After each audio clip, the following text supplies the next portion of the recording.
The world won't understand you. Hey, but it's okay. Said the world won't understand you. Cause I made you in my own way. Said the world won't understand you. Cause I made you different. Hello, everybody. Welcome to episode 77 of In a Good Way podcast. Today's very special guest is Veronica Iglesias. She is a Ticit. Did I say it right? Ticit? Yes. Which means medicine woman. She has a master's degree in Mesoamerican Studies by UNAM. She is also one of the creators of the Jade Oracle deck, a beautiful, beautiful Oracle deck. I got a chance to go through it a little bit, so it's beautiful. And she's joining us from Mexico, from Merida, Yucatan. So welcome, Veronica. It's an honor to have you here. Thank you. Thank you very much, Omar, for being here. It's an honor. It's an honor for me to be here and share space with you and with the people who is following you. Absolutely. No, I'm sure they'll get a lot out of it. I'm very excited. I think I shared with you briefly when I started the podcast. I definitely wanted to teach people about our culture and things from our ancestors, because there's so much knowledge, so much wisdom, and also in the way that indigenous teachings. There's always a balance. There's always a balance with Mother Earth, with nature, and that helped me, evolve, I think, in my spiritual journey. So to me, it's always an honor to speak with someone that has knowledge and is able to speak about it better, probably better than I know how to explain things. So I want to start. I always like to start a little in the beginning, just to see at what point, because I know a lot of people are going through some kind of spiritual awakening now. I see it all around. That wasn't always the case when I was little. I couldn't find anyone, right? It was a very lonely path for me. So for you, were you already experiencing things when you were little, or, were your parents already aware? Were they helping you? Was all that going on, or was it the same, like a lonely road?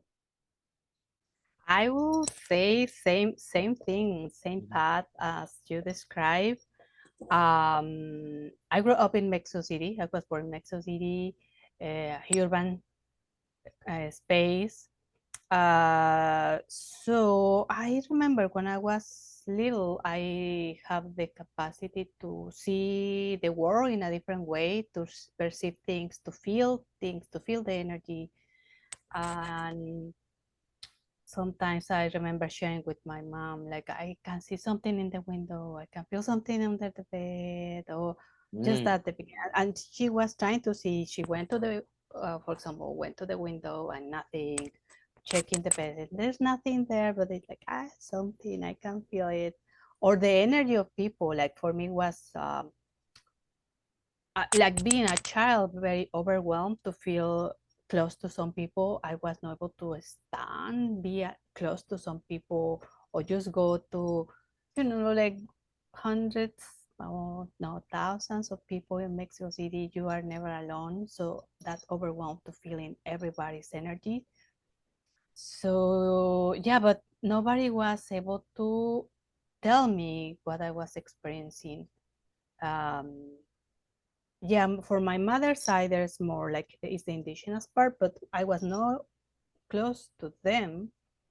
So yeah, I have to figure out all of the things by myself. Yeah, it was not easy, a lonely path too in some way. But at some point, I start when I was 19, 18, 19.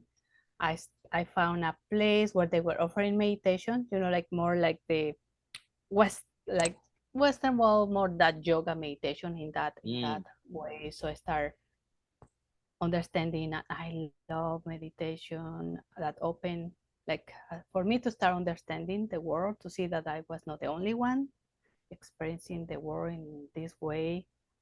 So that was the beginning. So I started meditating when I was 18, 19, and I never stopped. That really gave me a lot of peace and answer. because like you were saying, I didn't have anybody close to explain the world, how I was seeing the world. So asking in meditation helped me a lot to start understanding how I was perceiving things. Wow. Mm. So did this begin when you were still in Mexico, or because at one point you came to the United States, you said, right, and you lived here for many years. So was that still in Mexico where you began meditating and all that, or it was already here in? That was in Mexico City still. Oh, okay. So I moved to New Mexico after my master's degree. Oh. So I was there 15 years, but I will say the beginning of my awakening to this magic world again was in Mexico City. And I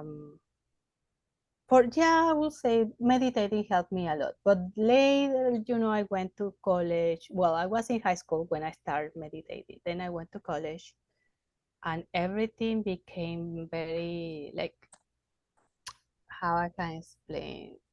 I became very academic in a way, just ruled by the scientific methods, nothing that was not explained by science was not real. So for me, I think it was a safe way to say, like, well, I don't want to see, I don't want to feel things that I don't understand. Nobody can tell me what's going on. So better stay in a safe way. That for me was science. So I stay in that way for many, many years. So I think it's 20, when I was 20 something, 25, 28. I think that when we are 28, it's like a crisis, no? Is what they say. We have a crisis. So around that time, I left my job. I had a very successful job, but I was, in a way, I was feeling like empty. Like, yeah, I have a good career, making money, like very successful at that age, according what society is telling us to do. But I said, no, I don't want to do this. So I quit my job and I just stay there, like, I don't know, waiting for something. And at that time, very close to my parents' house, class was open about medicinal plants. So I went, I have a lot of free time. So I went, and it's how I start remembering, like how my mother used plants for my health, for our healing in the family, my grandparents, aunts, and everybody. So I started discovering again this world of medicine and the connection with the plants. So it's how I started, like, opening again the path. So so it was basically one of the, like, the medicinal plants, like, was it peyote or ayahuasca or any of those, or it was just Well, for me, I will want to share with you that all plants for me are powerful plants. So at that time, most like normal plants, like more normal. So chamomile, passion flower. Passion flower is, I will say, it's my flower, it's my plant. I'm in the other tradition, I'm Aries, so I carry a lot of fire. I'm a person who is always busy doing things, always, never stop. But because of that, my nervous system have the tendency to be burned out. It's too much. So when I discovered passion flower, we make tinctures. So passion flower was like, for me, like, this is amazing. So help me to regulate my nervous system, because it's over. Yeah, I used to live, I still sometimes do, live under huge stress, doing so many things, and my job at that time was very demanding.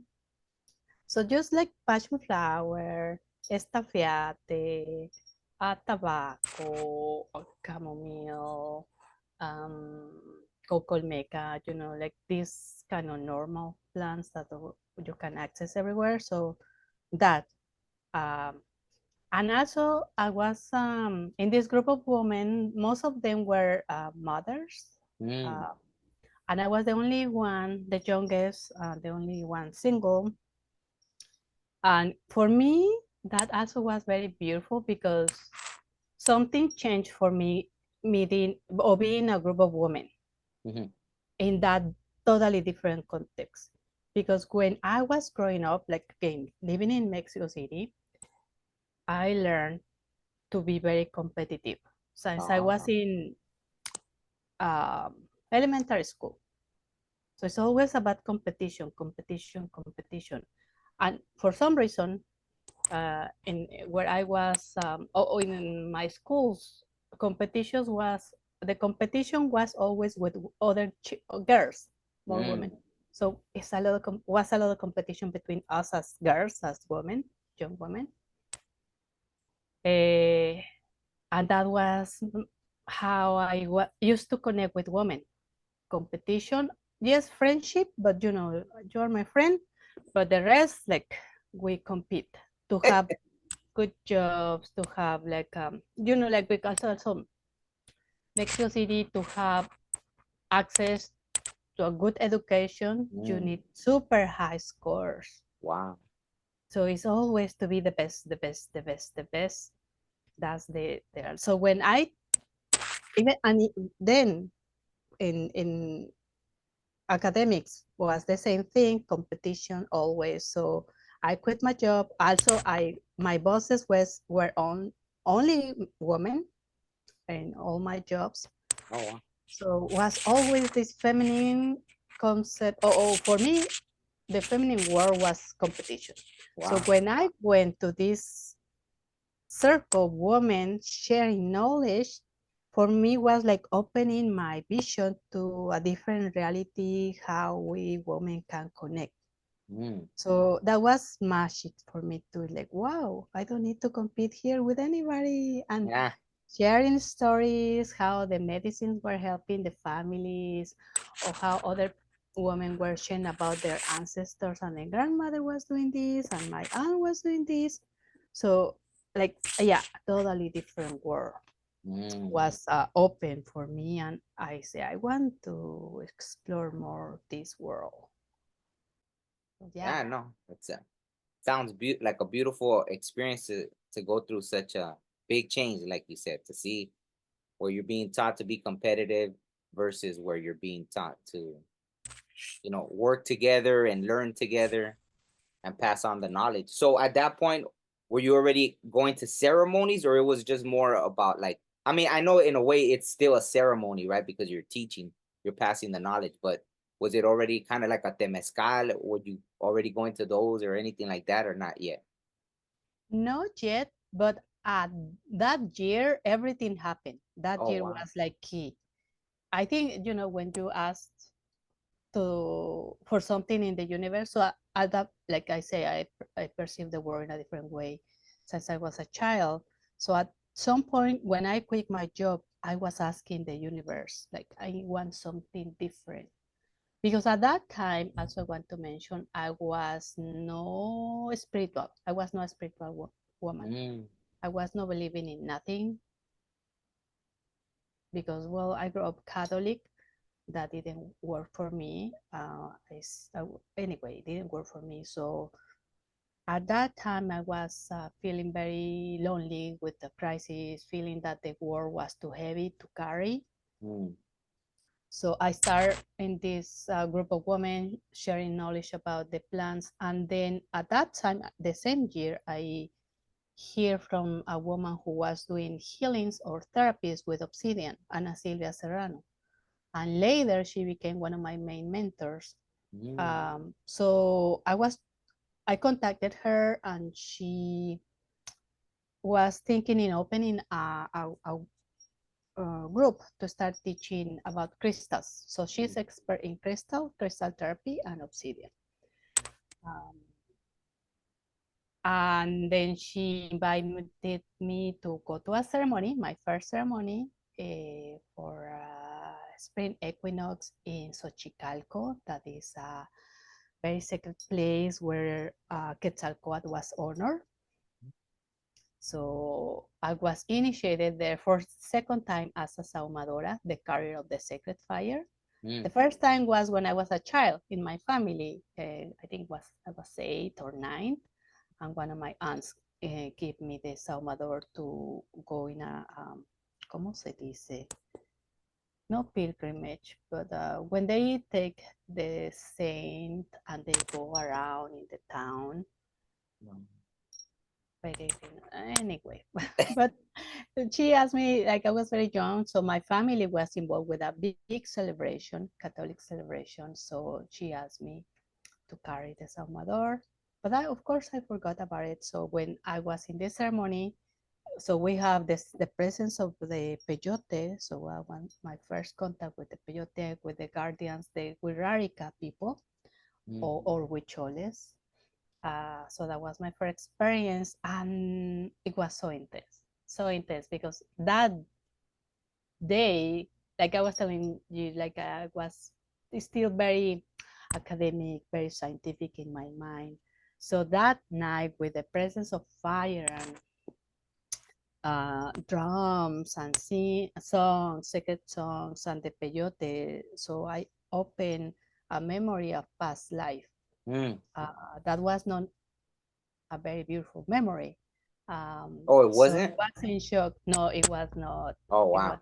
so it was a shock for me because I was thinking like this shock in my mind first for the memory, and then like there's no way I can remember something like that. I mean, like I question it, but it's not possible. And it was like the medicine of the peyote really was like opening again my vision to a past life, infinite possibility to see the life, the universe in different way, not only the way how I learned in college. And then I start studying with Ana Silvia and going to more ceremonies. I think the year after I went to my first temazcal, and I was in love with the temazcal. And that day, and that was not in Mexico, because something I want to mention, I'm talking about, let's see, it's like 25 years ago, something like that. In Mexico City, we almost didn't have any temazcales left. It was more, they were more present in small communities. So at that time, I would say in the 80s, 90s, and after, was a kind of boom again. So a lot of mestizos try to recover the tradition. So my first temazcal was in Querétaro, in la Sierra Gorda de Querétaro, in a very tiny community with one of the guardians of the tradition was trying to recover the tradition of the temazcal because was lost in that community. So the universe again take you to where you need to go. So I was invited to go, and like I said, I was in love for the magic, the power of the temazcal. So they have a big group of people, and they have two temazcales together. So one temazcal and then the next one for the next group of people. So I was fascinated, and so I asked the leader if I can stay for the second temazcal. And he told me, yeah, go ahead. So that was also a very interesting, profound learning that was not a good idea. Because in the second temazcal, my blood pressures, because of the heat, started going down. So I was feeling very bad. I almost faint because of the heat, and I was losing so much water. Anyway, but the good thing is, yes, I was in love, but I also discovered how important was to be prepared to guide a ceremony as powerful as that, and never abuse the medicine no any kind of medicine. The temazcal is very, very powerful medicine. So my first time, I will say, I tried to have the experience too much. Well, I don't know if I'm describing this in a good way, but you know what I mean? Like, no, absolutely. we need to be super respectful. and not just like have I want more, I want more. No, like the Temazcal told me, like, no, that's not the way. Mm-hmm. No, yeah. I mean, I completely understand what you're talking about. So I get it. Mm-hmm.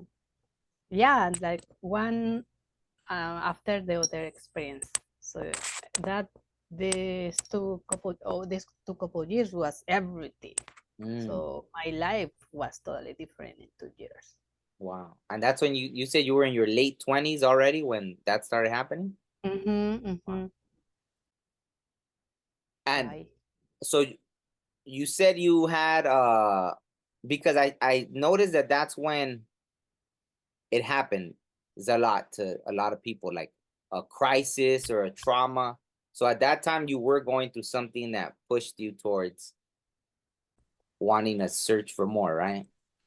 Right, right. Because at that time, like I say, I was very successful, finished college, very successful in college, very successful in my jobs, making good money, but I was feeling empty. Mm, Like this is not what I want to live the rest of my life. Like no way. Like no, no. And also was part of the crisis, like the system tells you, yeah, you go to college, you study, you have a good job, you make money, and you are happy. And like, no. So that didn't work for me. Uh, absolutely, absolutely. So were you when you came to New Mexico, did you continue? You continue found a community and you continued experiencing like that, being in ceremony and everything? Or? yeah, in a different context, right? So when I moved to New Mexico, I started connecting with people who was working with the medicine. Mm. They have temazcales. So in New Mexico, I started leading the temazcales in Oh, Albuquerque. And it's something that I've been doing for since then. So start leading the temazcales, working with people who was making medicine with plants. Later, I connect. Part of those some calpolis were doing were dancing, so I also start dancing myself. mm. Mm, um, then I connect with some of the Pueblo communities in Albuquerque and Navajo, Bodine people. So Mm. I also start working with them. I have one mentor who I always forget her ancestry. But anyway, she also started teaching me Oh, wow. some of her ways in the medicine. And well, later, I was called to be part of a ceremony in Mayan land. That was my first time in ceremony in a place where they invite women again to come back to start. Was a ceremony for Fuego Nuevo, New Fire, Mm. and also start again the feminine priestesshood for Ichel, and Ichel is the Mayan woman of medicine. So they want to bring again women to start connecting with the energy of Ichel and the medicinal path in Mayan land. So Mm. in a way, even though I was born more in the Nahuatl tradition, I also carry the tradition from Michelle. And I think that's why I'm here now in Mayan land. Something called Oh, me so to be so here. it's is it that different the Mayan traditions versus how you said the Nahuatl traditions? I will say the basic is very similar, like the connection with the four elements, the four directions, the three dimensions, the upper world, middle world, underworld. Um, so like I will say the base is similar because both are in Mesoamerica. Mm-hmm. Mhm. But there's some subtle things that are different. The plants for healing are different. The, for example, the colors connected with the different or each direction are different.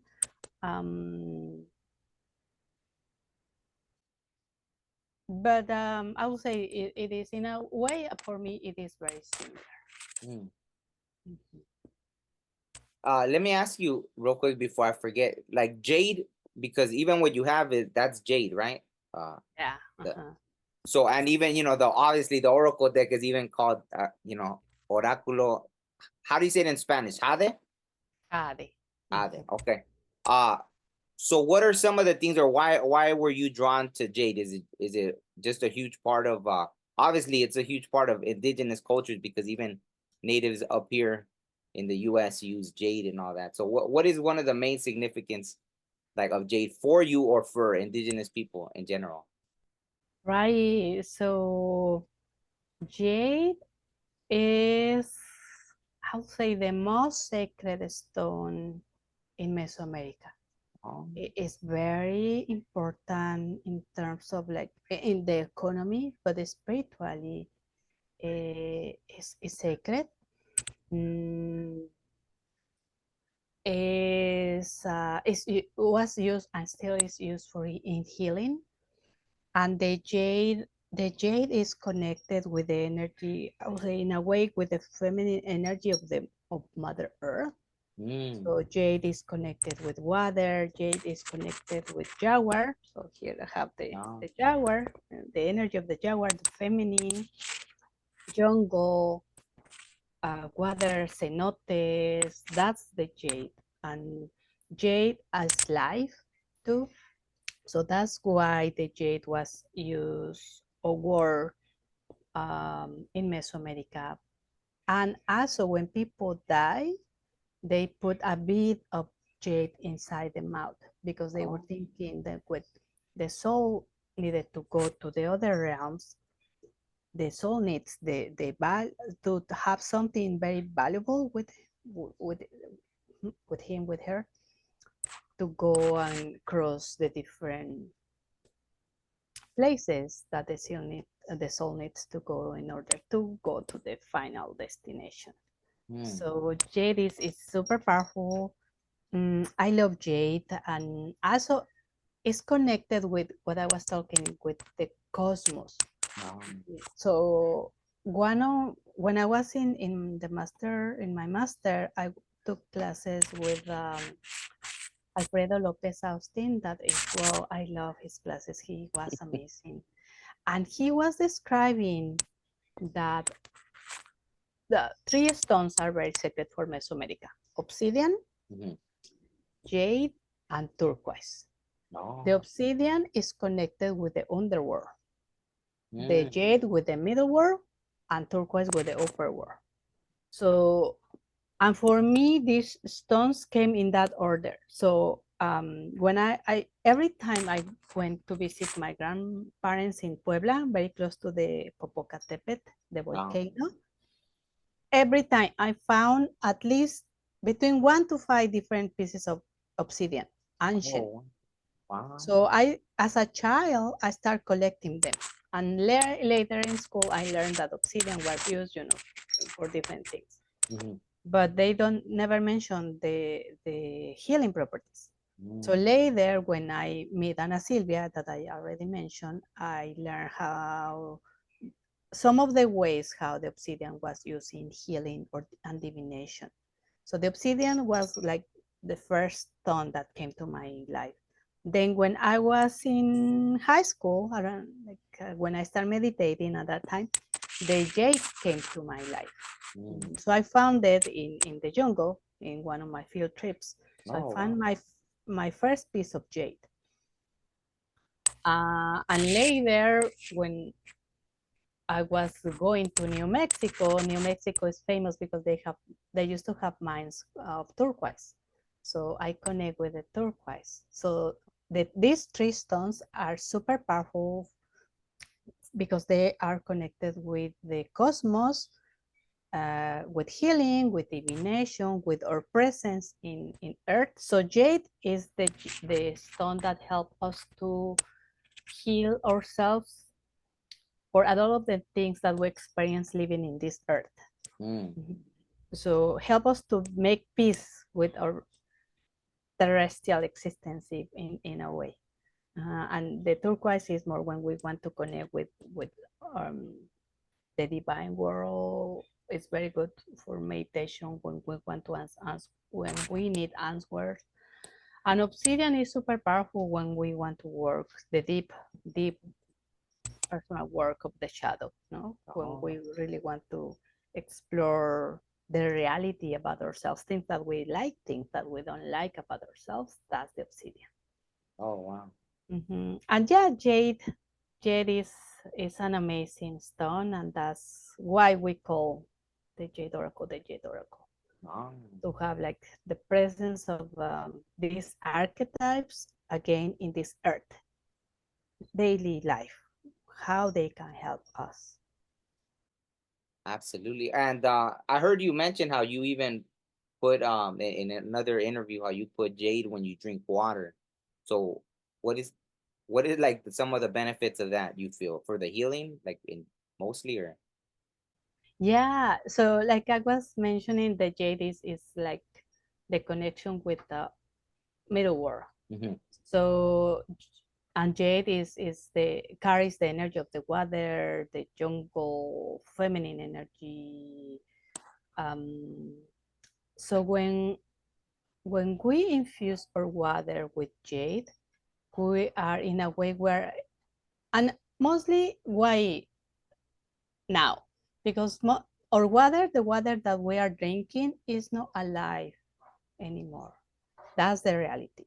Oh, wow. Because the water that is alive is the water that we can find in springs, like, or rivers that used to be clean. So the water that we can access right now is like is dormant, it's not alive as it used to. So when we put jade, and also the jade has to be awake in a way, like there's a way to connect with the stones. That way we collaborate, that they allow, or they give us permission to collaborate. So the jade that I put in my water, I ask the support or the help to help me to charge the water again. So when that happened, the water changed the structure. It brings more nutrients and more life into our bodies. So, and you can do that with different crystals. But jade, I feel, is also grounding. No, I feel that brings nutrients, life, and grounding. Wow. Yeah, when you mentioned even about the obsidian, I wish I would have known that it helps you, because when I went through all my shadow work and I wish I would have, if I would have known that, I would have definitely had some obsidian around. So right. Yeah, obsidian is powerful. I will say that when we dedicate to healing, first we need to heal ourselves if we want to support somebody else. And there's no way, let's see, well, yeah, there's no way to try to help somebody if we haven't been doing our personal work. And obsidian is the key. Like if we want to really, if we are serious about healing ourselves, obsidian is the tool. But also because it's so powerful, we get to be very careful how we work with obsidian, because it's shadow work. It can also be used to open different portals that we don't want to open. So if somebody wants to work with obsidian, needs to be guided by a therapist who already know how to work with obsidian, or a medicine person who knows the obsidian. Because it's super powerful, super powerful. It will shake your life more, like to awake you, like, hey, despierta, like that kind of. So Mm, sometimes it's too intense. wow.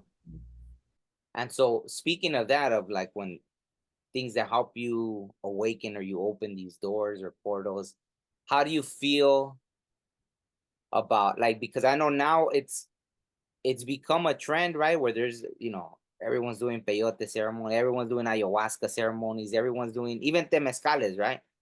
I remember once hearing about a place where they were doing like temescales, and someone even died because they were charging, and I think they try to run it hard just to give people, oh, this is the mezcal experience, and people were paying, and then they ran it hard, and then someone ends up dying. So how do you feel about that when um I mean, I know there's no way to stop it because everyone's just like, oh, I know how, so I'm gonna go do this. I know how, so I'm gonna go do this.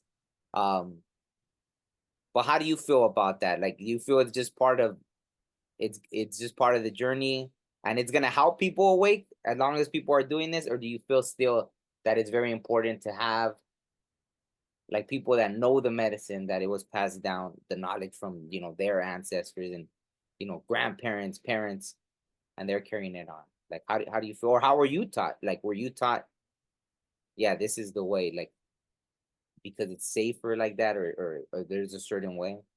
Mhm. Well, let me see how can I start. I know I said a lot. I was like, So one thing, and I like to refer to the genetic code.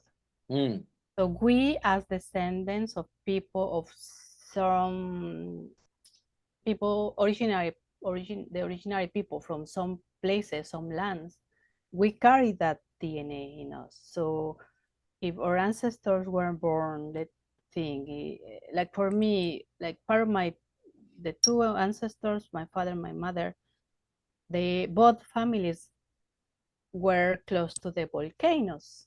mm, So and high, very high altitude. So and then I was living in Mexico City, but in the hills.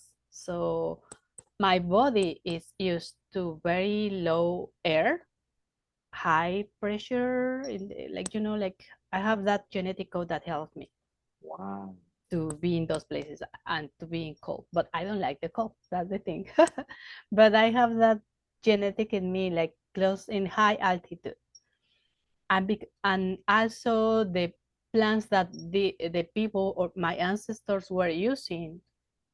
The plants, we are so connected with the plants that we don't know at that level, at Mm, what level we are so connected. They are in our DNA. I'm totally convinced of that. So the plants that our ancestors were using for food or for ceremony, we have it in us. mm, So it is very easy for us to connect with that plant. So for me, like I grew up um, learning that tobacco was used always in ceremony. So for me, my plan to be in connection with the spiritual world right away is the tobacco. mm, Mm. To do limpias, so I grew up receiving limpias with the tobacco. See how my grandparents were offering tobacco in different ceremonies. So that's one of my powerful plans. Um, so in a ceremony, like, and also when I went, like I was sharing my first ceremony with peyote, right away, like the peyote was like, woo. So I know that we were friends, like my genetic code react with that connection, what he was offering. And so for me, it was easy to open. And now I want to share that in the last ceremony I went with peyote, I started having the visions mm, before ingesting the peyote. mm, Just as it's like I feel like I have now that kind of connection that I don't need to ingest it to uh, in order to have the opening that the peyote allow me to have, just to be in the presence of the plant is like, and I feel that with different plants, like passion flower. Passion flower, is originally from this land, from Mesoamerica.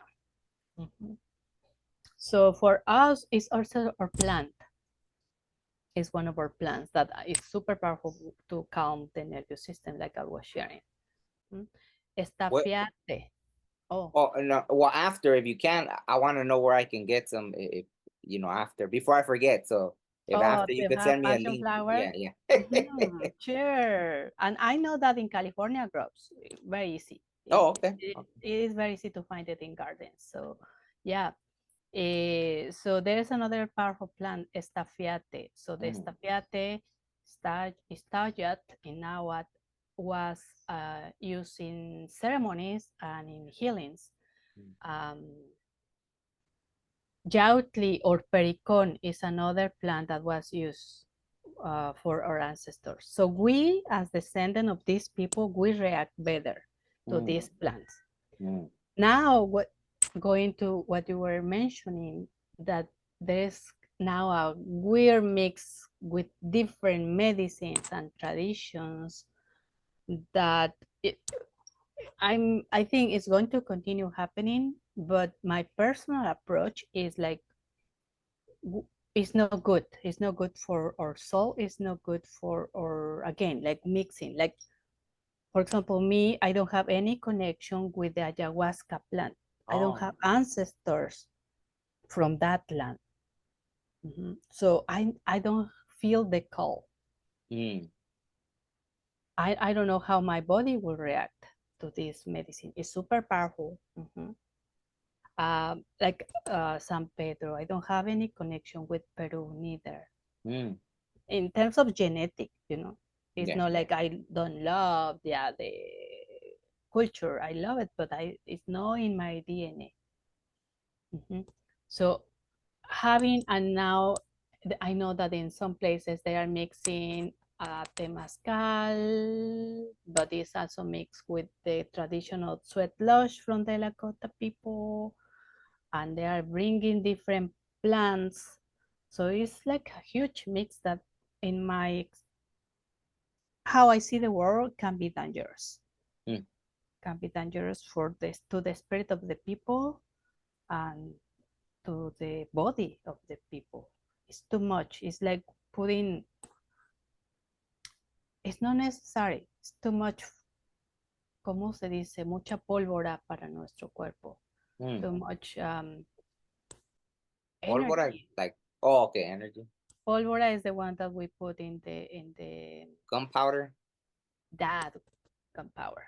Too much gunpowder going into our bodies, and they are going to explode. And it's important to make connection with one plant at a time too, in my experience. So the plant knows you. So when I start like I say, the tobacco know me since I was a baby, right? But when I start working with passion flower again, I make the connection in my 20s. And now we are so, like, the spirit of the plant knows me so, like, very good. Like when I have a crisis and I don't have the plant, the tincture with me, in a shamanic way, I can call the energy of the plant to support me if I have a crisis and I don't have the plant with me. And that's the same with tobacco. If I need to make a limpia and I don't have anything with me, I can call in a shamanic way the energy of the tobacco to help me to clean my energy, or if I need to help somebody, because the plants is in connection with me. So we need to make this deep and respectful, in a very respectful way, make the connection with the plant, and they will be with you. They are going to work with you if you do it in a right way, in a respectful way. So if you go to a place and you have different traditions, like sweat lodge or kind of sweat lodge or kind of temazcal, and you have ayahuasca and you have honguitos and you have sapito, all these, like, is overwhelming and too much. That makes sense. No, like I remember the first time I went to a peyote ceremony, I was about to take some, and then they told, like, whether it was the plant or spirits or like that, I didn't need it, right? They said that I didn't need it, so I didn't end up taking it. And the same, I still had visions, everything. And then I don't know, it was a couple years after when I went to another one. Then I took some, but the same, I mean, it just felt like a friend, like how you said. It was like, oh, like, hey, how have you been? Like, Mhm. and yeah, and at the time I was having a lot of anxiety, and it took it all away, right? It helped me, and then for like over a year, I didn't have anxiety after the peyote ceremony, and that it didn't, like how a lot of people, because I already have those, I already see things, so in that way, but it just felt very comforting, right? Like how you said, a friend, like, so that I find that that's amazing.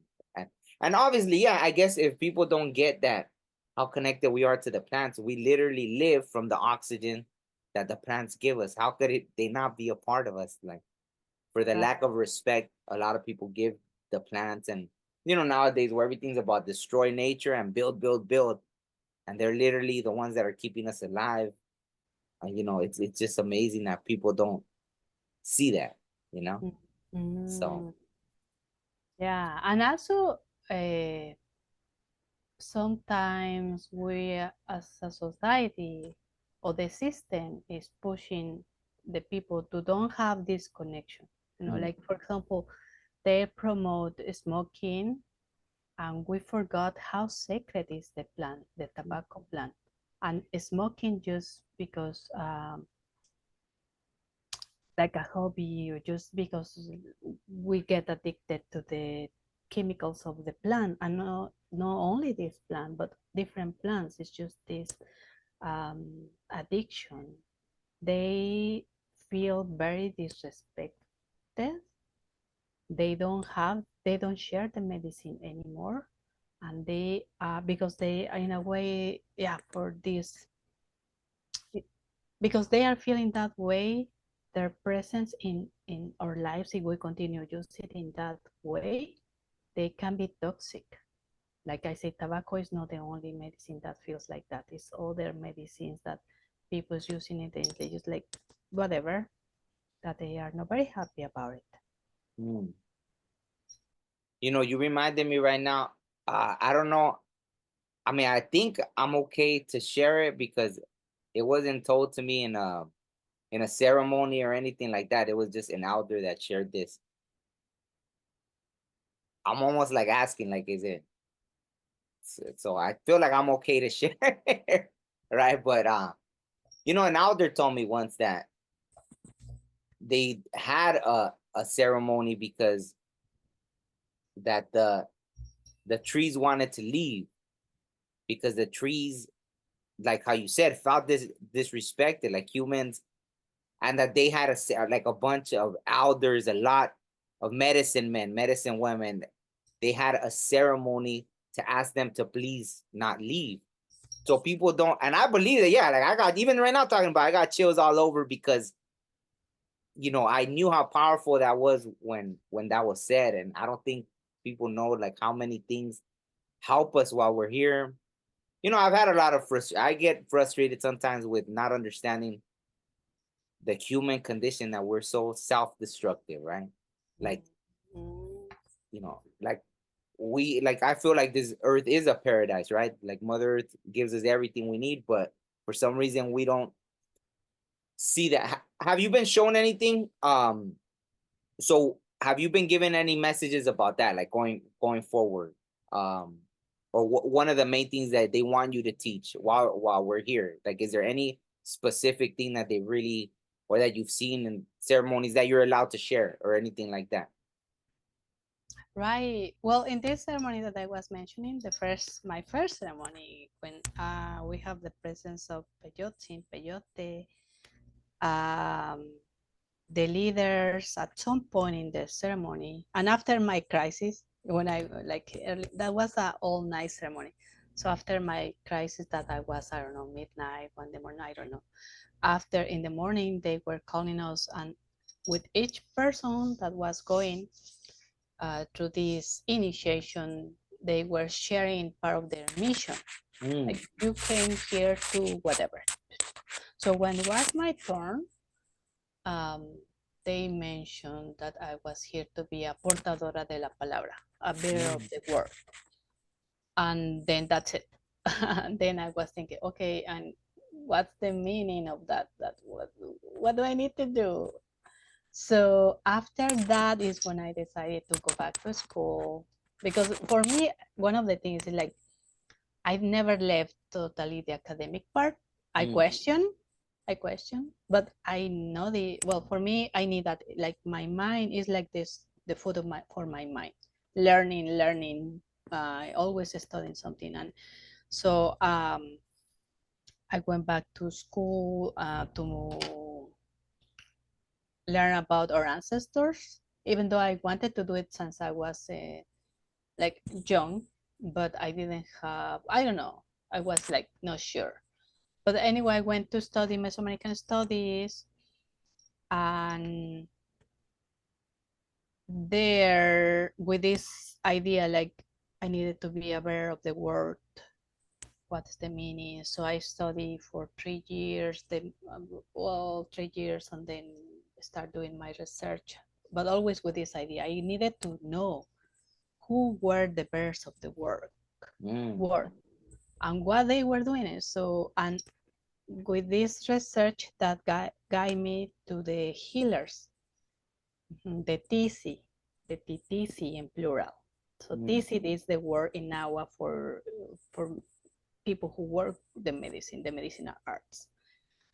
So I went with them, and what I discovered is the bearer of the word were the ones who were keeping the knowledge for the next generations. So always in these communities was people who keep part of the knowledge. The people who were, like, for example, the timekeepers, the calendar, the medicine, the words, the advices, the history. So before, like, in those societies, they didn't have books where they record everything. They have some of the codex where they record some of the main things, but the way how they keep their history was repeating. So mouth to ear, like they memorized the whole story of creation, or the whole story of whatever. They memorized, and they were passing it to the next generation. So this is the, like, how we keep, and it's how our tradition are still alive after 500 of years of colonization.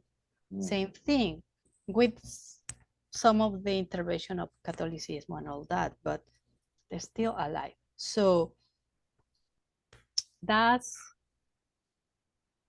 why I discovered that I needed to do this, like, pass the word. So I went to school, learn, study the codex, learning the history, also being very critical about the history that we learn in school, because a lot of, like, for example, pre-Hispanic history, what we know is mostly because of the Catholic priests who were doing interviews to the children of the people that was killed, you know? So it's like these children, they share what they remember to them, and this is how we record it. But not just because it is in the books, in the colonial books, it is true. So we need to be also be open to understand the context, not just because it's there, we need to repeat it as a, like, we need to, like, be very aware the context, how this was grown, and questioning. Like, for example, one of the things that I like to share is the history of Coatlicue and Coyolxauhqui. I like to question that story, because the story that we find in the books, colonial books, they say that Coatlicue was one day sweeping the temple, and there was this feather, like this ball with feathers. She took it in her clothes, and then she got pregnant. Then Koyol Shauki was mad with her because she dishonored the family and she wanted to kill the mother. So it is the real story. For me, this sounds like something that is touched but some Catholicism in it, like dishonor. Like, what's the meaning? Is that the same concept that it was valid in pre-Hispanic time before colonialism? So it's like that. It's, yeah, this is the history we have, but it is true. Like, it's just this opening this window of possibilities. Like, maybe not everything we can read in the books, colonial books. Yeah, that's the only thing we have. But just be aware that it's not 100% true. Just like questioning, like, who wrote this? They were the winners, right? Yeah. They won. And we know that history is written by the people who won. So like, well, this is their version. So it's like that. So let me ask you this. Do you feel that the story was that story first, or was it that like they merged the story of Jesus? Because that's the story of when Huitzilopochtli was born, right? When yeah. So the same, right? They said that the mother was touched by the feathers and she got pregnant, right? So similar to the virgin birth of Jesus. So do you think they took the story of Jesus from the story of, you know, Huitzilopochtli being born, or was it influenced by that story? And so we lost our real story of what it was, or which one do you feel came first, or was it influenced by that? Do you feel? Right. It's like, I don't know. That's the possibility. Like, it's so similar, you know, like dishonor in the family, and then with Huitzilopochtli was born, and he's the main one now. So it's like this question marks, like, is the truth? It is the truth, or it is influence? Who grow this? With what intention? And even like, if we read the books, the colonial books that were written by this Catholic priest, several of them in the dedicatory, they were dedicated to mostly to the king, or the kings of Spain. And in the dedicatory, you can see, I grow this because His Majesty, whatever, asked me to record this, So always there is an intention behind a book. And again, it's the Catholic priests mostly who were writing this to reinforce the idea that people here was wild, que éramos salvajes, no? That's why they needed to bring God or Catholicism to civilizar. How do you say that? Civilize our ancestors. So that was a way to prove that we needed to go through that.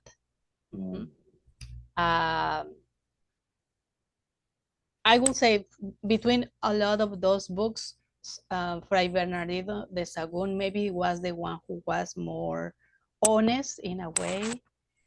He was a Catholic priest too, but when we read his books, and he wrote, I think, 3 or 4 versions of the same book, and there's a lot of information.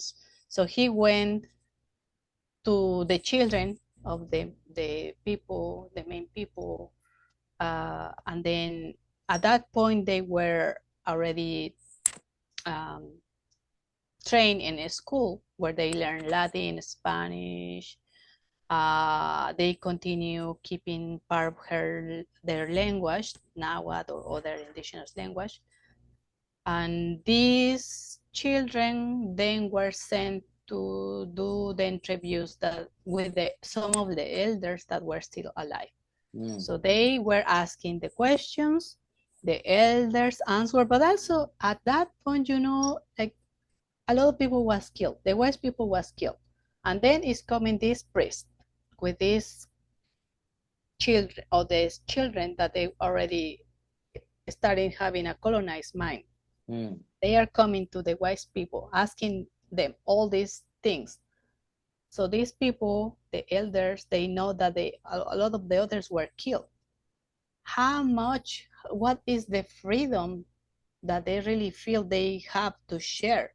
Maybe it was dangerous for them to share too much.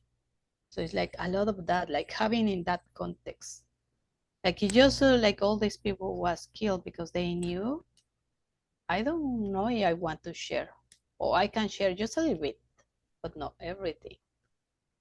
So like that, we cannot forget that.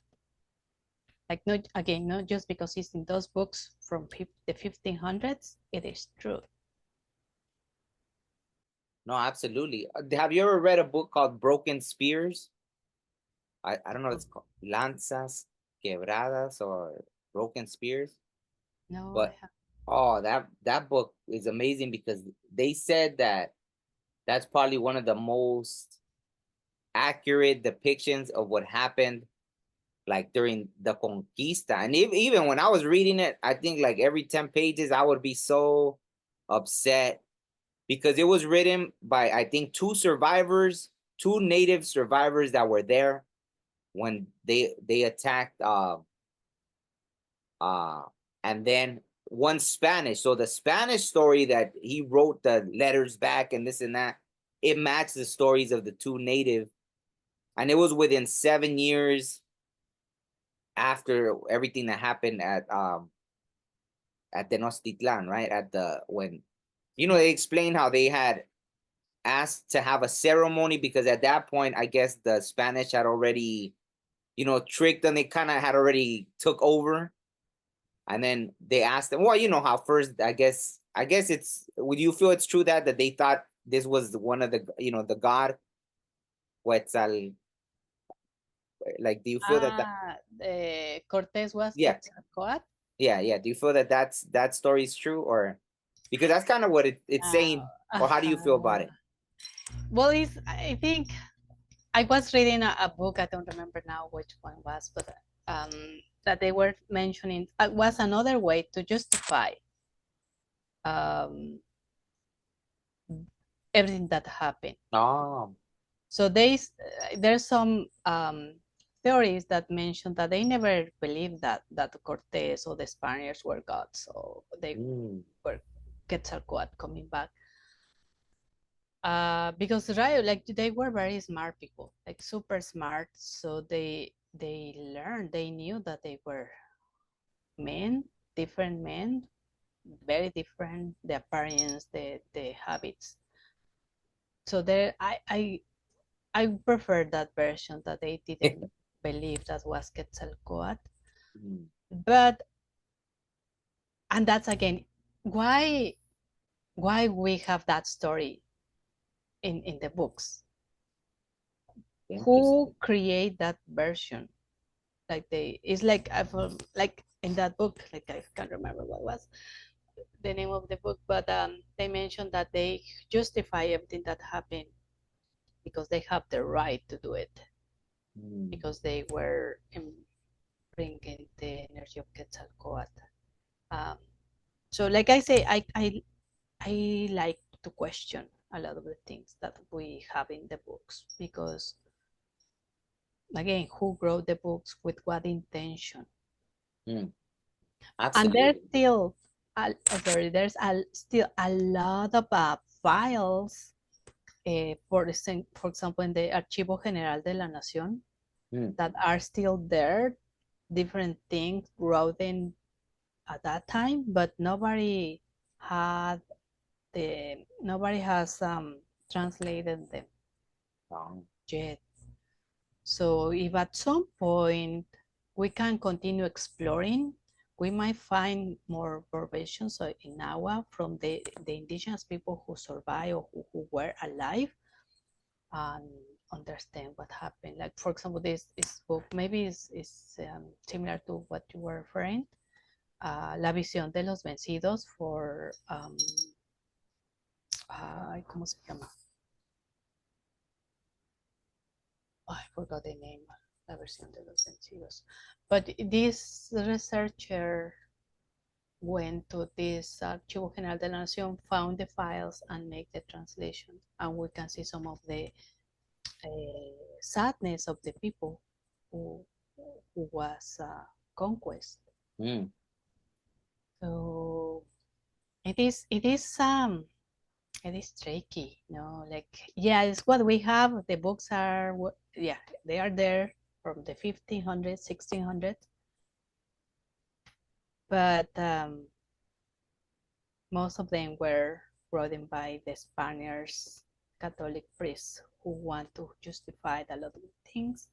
And later we have some of the some books that were written by the descendants of these people, but they were written in Latin. That means that they already went to the school, so where they learn another vision of the world. So I think, and they were trying to do their best, but they didn't grow up in the same tradition. Well, I mean, if you get a chance, it's a short book too, the Broken Spirit. And it's funny because a friend that was from California, he moved to New Mexico for a little bit, and he sent me the book from there, and he said, "Oh, I think you'll really enjoy this book." I don't even think he had read it. He didn't even read it. He just sent it to me, and it said because when that book came out, a lot of countries, even like Japan, different countries, loved the book because they felt finally like we were telling our own story. It wasn't by the conquistadores, that this book represented, because that, and somehow I guess that it had survived all this time. Because even in the book, it talks about, like, they compared it to the Spaniard and then the two that were there.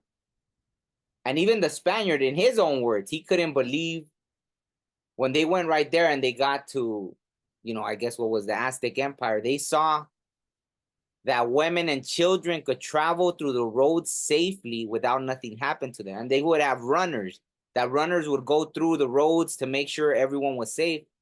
And the only reason I could see that he had to write about that in such disbelief was because back there in Europe, women and children couldn't travel safely because they didn't give them that, because he was in such awe that this was the case in Mexico when they got there at first, right? So he wrote about it back home in a letter about, like, wow, women. And they said that it was more advanced than even Rome, the way everything was so organized.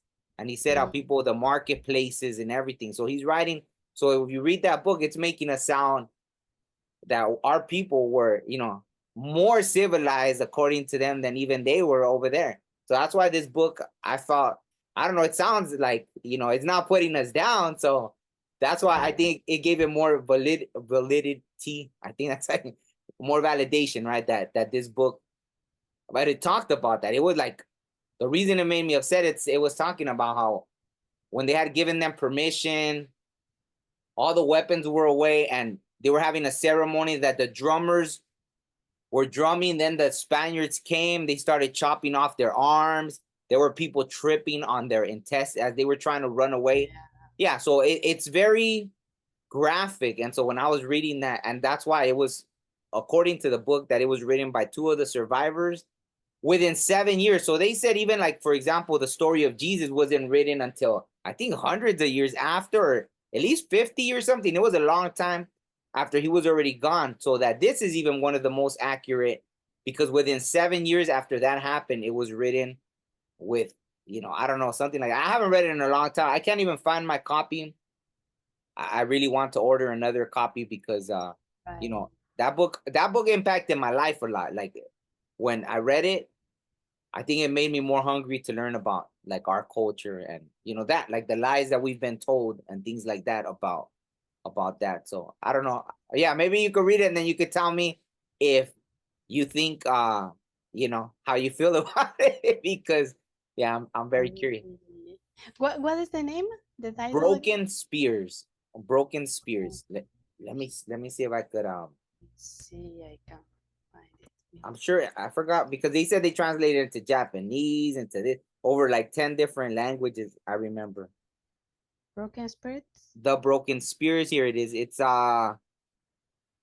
vision. It's Miguel León Portilla. Ah, that's the one I was telling you. Really? Yeah, León Portilla, but in Spanish it's called Visión de los Vencidos. Oh yeah, Visión de los Vencidos. It says it here. Yes. Okay. Oh, That's so the same book. okay. So you feel it's an accurate book then, like, or one of the closest. Yeah, that's one the one that he León Portilla that also was one of my teachers. Oh, He the real went- like you met him and Yeah, I oh took classes wow. with him in the master, Oh the master degree. Yeah. wow. So Okay. he went to the Archivo General de la Nación and he Ah. was looking for some of the files. He and his mentor, who was the other, I will remember in a moment. But they went and they found files that were only in Nahuatl and they translated. Yes, that is one of the first ones that is there, and there's still several, like I think he told us when I was in the master that there's still so many hundreds of files, like archivos, like documentos from colonial times that are there waiting for somebody who wants to go and find them and translate them. I don't know. I had never heard of it, Visión de los Vencidos, because even the copy I had on the cover, it said Broken Spears. Maybe because it's in English, it was translated. The one I had was in English. So you read the one in Spanish then? I have my copy, Visión de los Vencidos. Wow. Yeah, that's intense. Yeah. So that one was every time as I was reading it, I was just it hit me, right? I was just totally. And just again because of this, we carry as the descendants of people, the original people from here. We carry this wound. If we read this, we feel it. It's like, oh, like still painful. So in terms of healing as a society, we get to heal that. That is not easy. That is also they were mentioning how I teach now and how I want to pass it. So part of that mission is passing the word, passing the medicine, everything that I learned, because like similar to what you were sharing, for me was a very lonely way. So a lot of the things that I know now, sorry, my phone. So a lot of the things I know now is because I was doing my research. Also, I received the guidance from my ancestors, from my personal guides. So one of the ways I want to do is pass what I learned. So it's how I'm teaching now. And part of that is acknowledging the pain that we carry as descendants of this situation that started more than 500 years ago, and how that is reflected in our societies. Very easy and practical. Alcoholism is one of the things. Addictions. Violence. Domestic violence is also connected with that because of all the frustration that we carry. Like imagine the society that is amazing societies that were conquest, they were allowed to continue their way of living, their spirituality. So one of the things that we explore in our classes is how important for our people was the spirituality. Super important. So they were resisting. Not only the Mexica, they fall right away because the Spanish, and not only the Spanish, but it's also the Tlaxcaltecas were helping. It's all this because society, human societies, humans. But anyway, how other societies, other communities were resisting. But as soon as they were not allowed to continue their spiritual practices, practices is when they start falling down. Is when the real conquest really happen. And that's, it is connected with so many things. The Catholicism to not having the personal practices. So, for example, the danza now, the only way how was keeping was kind of adapted to Christianity. And now, yeah, I suppose when some of the danzantes don't want to know anything about the church and all that, but it survived because they were kind of working out with the priest or the priestess or the Catholicism or the church. So like coming back to or trauma as society is necessary to touch the wound. So it is there. So we don't want to talk about it. We don't want to see it like it was terrible. Some people don't want to acknowledge, like this, the indigenous blood is still there. Like, the racism is another thing. Colorismo, like white people is better. All that is because of that is surviving. So at some point we need to touch those wounds, embracing our two bloods. That's the other painful thing. So we have the pain of what happened to our indigenous people, our indigenous part, and the truth is we carry the other blood too. And it is painful. We don't want to talk about it. We don't want to acknowledge that. But if we continue that path, we are separated. So we get to make peace with that inside us. And then I think that's going to be reflected more in our societies. So it's where at some point I want to work. I want to work in that word, the colonialism, the one of the colonialism. And yeah, because I want to be respectful of your time, because I know we've been talking for a while, but I know you said that you've taught classes in the past, and I know we talked about it briefly. So are you going to start up the classes this year? And I know you said you've been able to have classes for women, and you explained the reasons you keep them separate as well. And but it's sometimes a little harder to get more men to be to come together for the classes. So if you don't mind talking about, like, I guess if you're going to start the classes this year or when they're gonna start. Yeah, so right now I'm like I say, my dog is talking. Part of what I want to do is start sharing the knowledge, the PCJ, that are the medicinal arts. But in order to do that, we get to heal ourselves first. And the first program, I have two programs. Level 1 is healing ourselves, and then level 2 is learning the medicine to start sharing with other people. And I separate, there's one for male, one for women, male, and one for female, because and it's not totally related with the gender we represent is connected several times with the wounds we experience in this lifetime.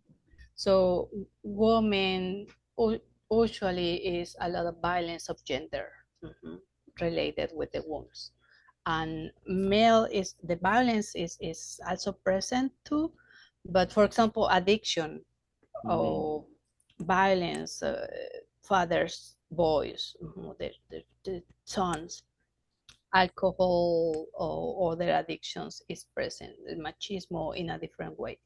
So that's why it's separated. So working with these ones in a different way. And then level 2, men and women, we came together to the program. And this program, each program lasts 9 months, is connected, the program is connected with the Mayan calendar. So we are a full cycle of 260 days. That is a cycle of the sacred calendar.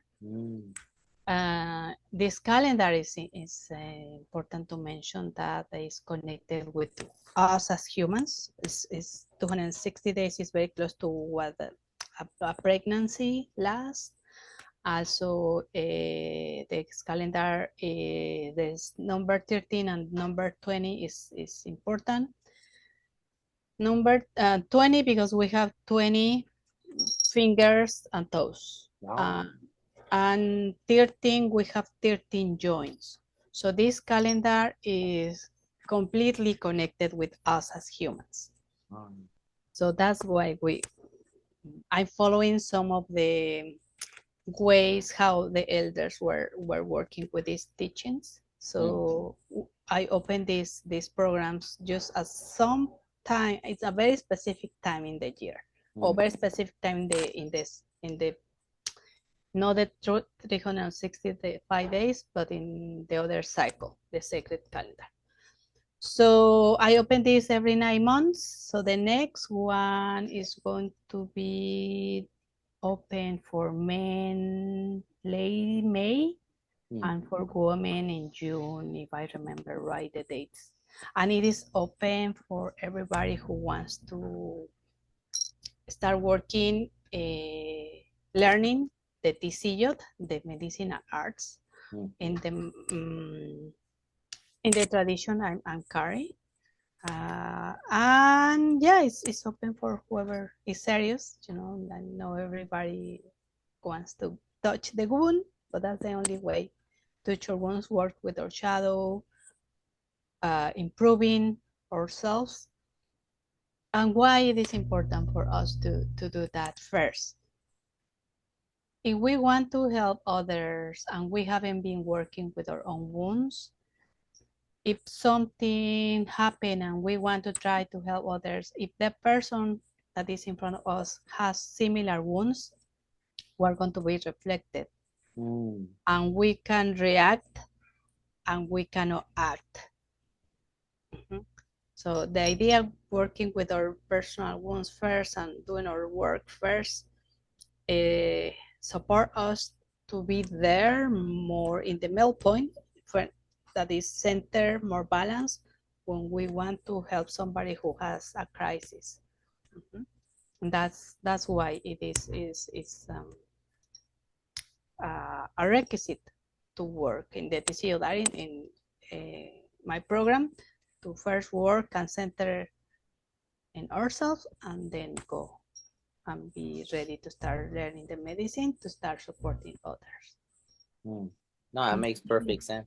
And well, after you could send me the links and then I'll put them all in the description for everyone that's interested. No, and I think yeah, like even when I did all my work, and it really never stops, but yeah, I'm mind blown because I think as a humans we have a lot of ego that I'm okay with this, I'm okay with that, and there's so many things buried inside that we hold, and like how we were talking, even in our DNA, like carried on that. So that's amazing to me once you really, and I think that's the importance of the spirituality, right? That's why when they took that away from us, look at all the generations that kept going, like how you said, addictions, alcoholism, violence.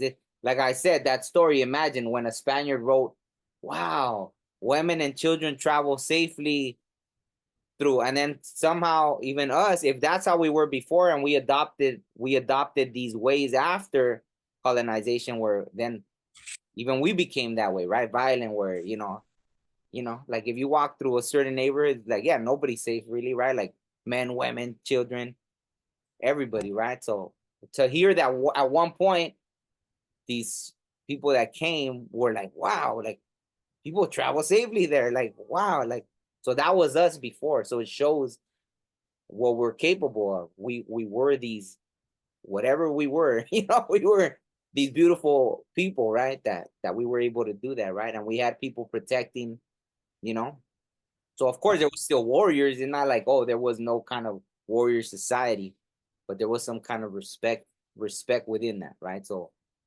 I think that's why it's really important to know more about that.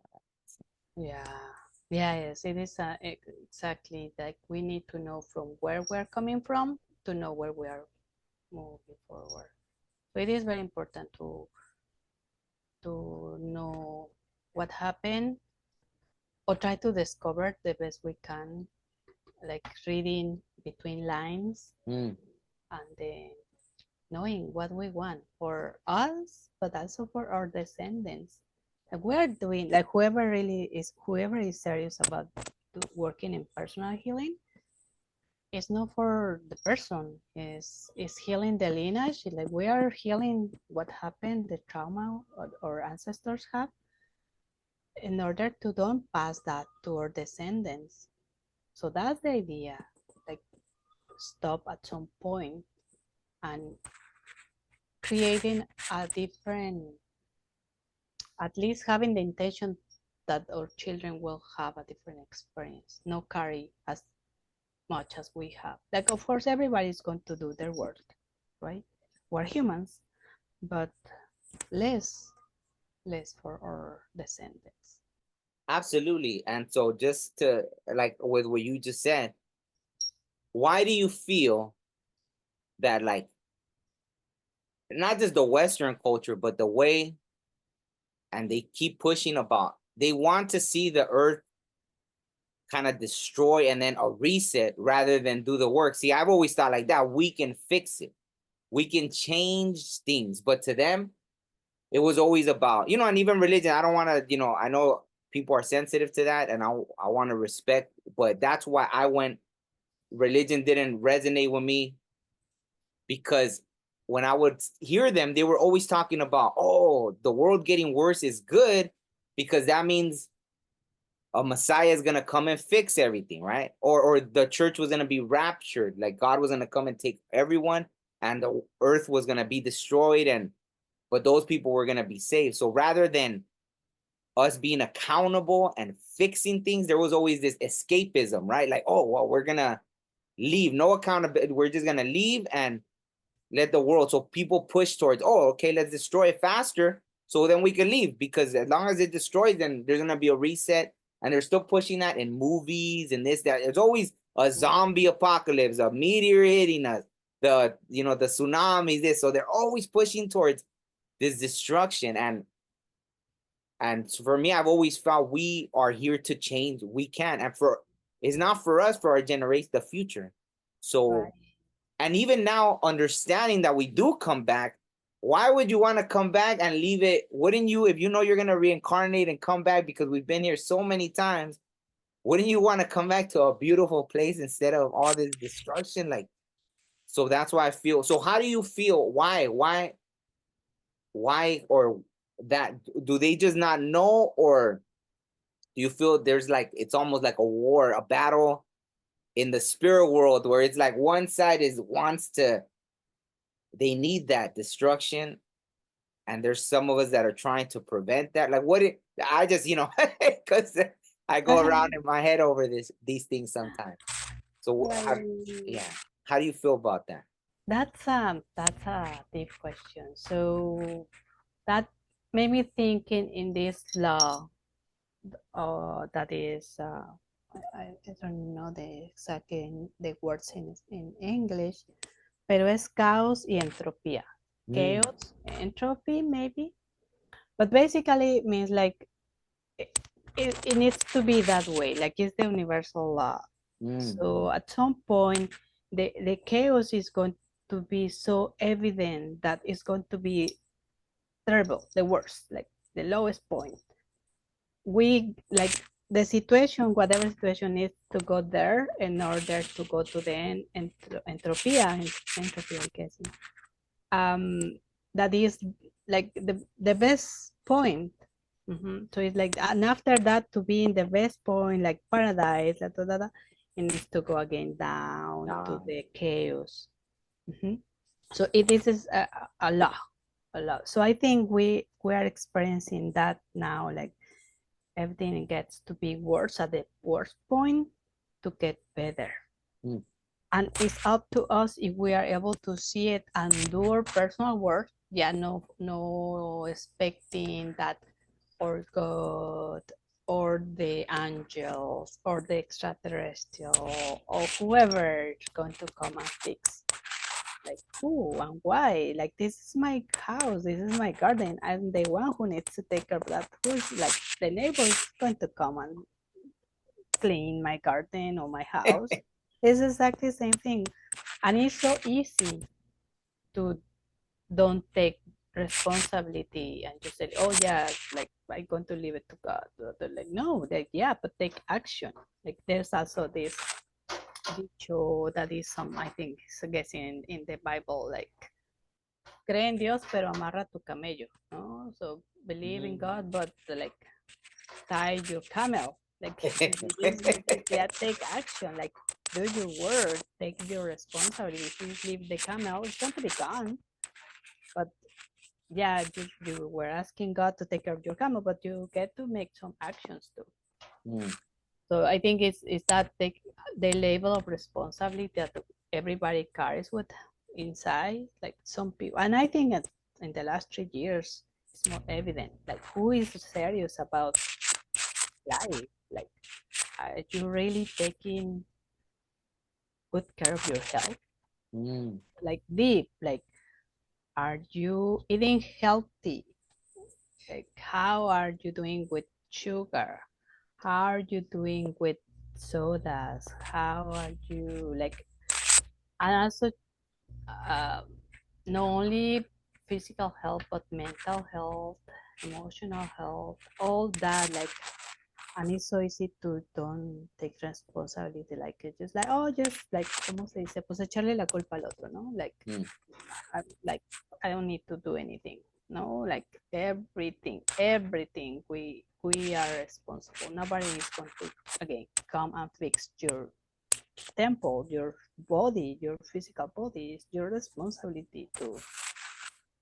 At this point, the idea is that we know what is good for us in all senses and do our work. And if we're doing that, we can pass that, share that. We might find some people in our path that live similar or understand the world in a similar way. And I think we can start like making tribe with these people. But other people is seeing the world in a totally different way, and it is okay. Everything like it is okay, but it's different paths. That's how I see like this in the last 3 years. I see like it's so clear, like it's two paths. Like, are you serious in what you're doing? You're taking responsibility or not, and it is okay. Or who is allowing? Like, are you deciding about your health, or are you allowing others? Oh, I think el micrófono estaba pegando ahorita con el. Oh, no, ahorita, no, es que ahorita lo que dijo no escuché porque estaba haciendo como el. Okay, no, sorry, go ahead. Yeah. So yeah, like I seen like this two paths. Like are you the one who's taking care of you, like you're real taking the responsibility for your life, or are you allowing others to be responsible about your life in all senses, about your health, about your economy, about your everything, your mental health? So is how I see, like now we are in a very important point, like to be serious about life and what we want to create. And there is an outcome in both ways. Like, but what's the outcome that I want? Is this the outcome or this is the outcome? And both are fine. It's just like, what do I want and how I'm making it happen. It's not just sitting and praying or manifesting and having my vision board too. That's also another thing. And I have my vision board, I know it's going to happen, or I'm praying to God or Quetzalcoatl if you want. Like, no, like take action. Start your day, how you start your day, how are you ending the day, everything. What are you taking? What are you drinking? Your thoughts, your minds, how you behave, with yourself, with other people. Everything matters, I think, at this point. For this chaos and entropy law, like we are going to this chaotic point. Yeah, it's chaotic just because it is, but maybe between all these, we can start putting some order, so it's not going to be too bad. But if you allow the chaos to take the lead, well, it's going to grow. But I think that's a cycle, and it's the law. It's the law. So you feel like it's happened before and it's just part of the, so it's almost like humans, we have this short-term memory, right? When it comes to like the great, like we just have to go through it. Like that's it. So many civilizations, right, have gone. Like, are you? I haven't studied big like that much the story. Like even Atlantis, right? Like the story of Atlantis, that they say it was this so advanced society, and even they got to a point where everything just poof came crashing down. And I mean, you even see it like with Rome, right? Rome became this huge thing, boom. Right here, the Aztec Empire was huge, and then boom. So it's Who's happening, next? huh? Yeah, I Who mean, is next? yeah, and I think the United States. I think it's obvious. I feel like I know, like I don't even like I just know that this is Mhm. the kingdom that rose, and it's And again, it is the law. the law. Yeah. It's going to happen. And oh, I forgot. I left my thought. What you were saying? Oh yeah, about what happened. So the Mayan calendar is so amazing because of what you are mentioning. So they knew they start the calendar is based in a big cycle of 5,000 years. So they knew that every 5,000 years is this big, it's like a big year of 5,000 years. So Wow. this cycle is changing and everything is different. So they knew that some cataclysm, again, the chaos, cataclysms will happen and all that. But because it's 5,000 of years, we lost the information. So I remember having a conversation with some friends, like we right now in this year, we don't know almost anything about what happened 5,000 years ago. It's gone. But they experienced something too. Whoever was here 5,000 years ago. And before that, so our Earth lives in this big cycle of 5,000 years. And the big cycle, and also is in the Mayan calendar, like the big cycle, la cuenta larga, is 25,000. So a huge cycle of 25,000 of years. So it's like a lot of change. So it's like, if we don't know, if we don't remember anything that happened 5,000 years ago, we don't know anything that happened 25,000 years ago. So it's like, I don't know if we don't have the capacity, but it's going to continue happening, I think. The capacity to record or to keep memory of these cycles, and we lose everything and we start again. I don't know. That's something I question myself.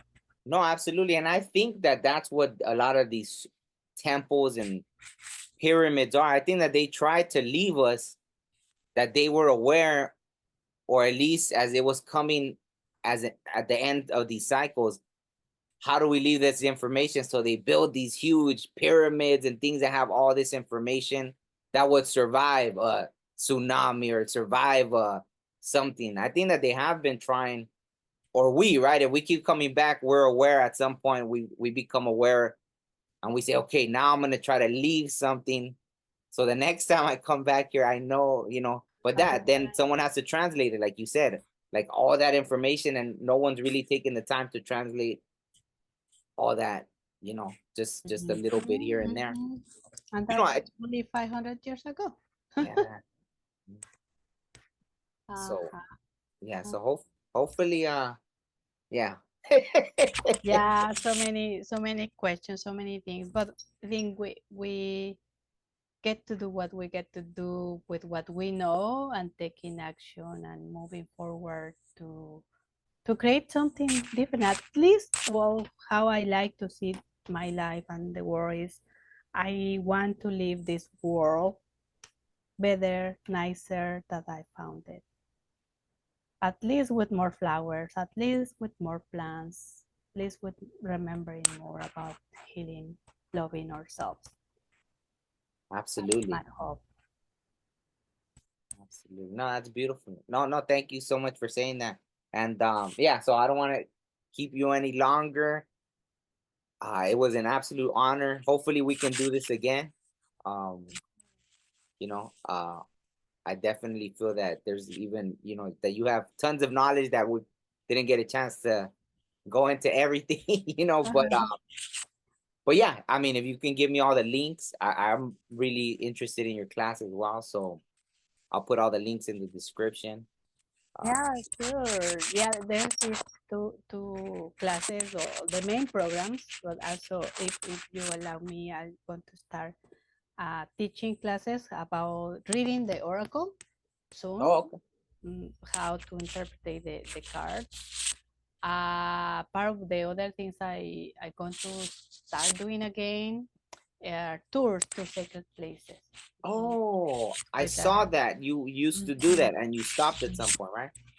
Yes, because of the pandemic and everything. Yeah, everything was closed, and then I moved here to come back to Mexico, and I needed a break to also figure out my life. But it's time to start again. So yeah, I'm going to send you the links where if anybody's interested in learn about the classes or the tours that are coming, you'll find it there. Or also I can maybe you can share also one of my emails if it's like, or the Instagram, I don't know. Oh yeah. Everything you send me, I'll put in the description. So absolutely, yeah. And I'm really interested in the tours as well, because I was actually looking at that when I first found your website, and yeah, it said, I think the last one, I don't know if it was before 2021, right? The last one was in 2020, 2022, but this was with my students, only my students. Oh, okay. So, for the general public was, when was that? 2020, I think. No, 2019. Wow. Yeah, it's time to start again. Yeah. Okay. Yeah, definitely. I'm really looking forward to hearing about that, because yeah, I think I want to go. I haven't even been to Mexico in a long time, really. Yeah, you should come. These are different. Basically, it's same thing. No, like learning about our cultures, about our traditions, the medicine, connecting with the sacred sites, meditations and ceremonies. So it is, they are profound. They are, people can experience transformation in these tours. So yeah, it'll be nice. Absolutely. And we'll also want to thank you for the invitation, for everything you are doing. I know that is a lot of work, so I acknowledge that. For keeping doing what you are doing. You are, I'm sure, moving conscience and creating momentum for whatever is coming. Thank you so much. It was an honor, and thank you so much for your kind words. And yeah, hopefully, you know, I'm doing everything in in a good way, obviously, but heading in the right direction with Right. Yeah, so thank you so much. And yeah, on that note, we'll end it, and then I'll put all the links below for anyone that wants to be in contact. Okay. Thank you. Thank you. Okay. Bye-bye. Life may move fast, or it may move slow. I met a silly man who said he make it slow. We look up out towards space, or even at the sky. One that gets away, but never look inside. Breathe in, breathe out. Life is a maze, but we'll figure this out. I mean, human beings, I ain't got no doubt.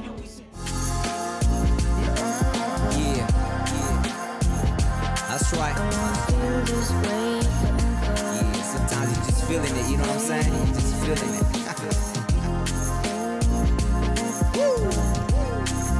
And I want to feel this way forever.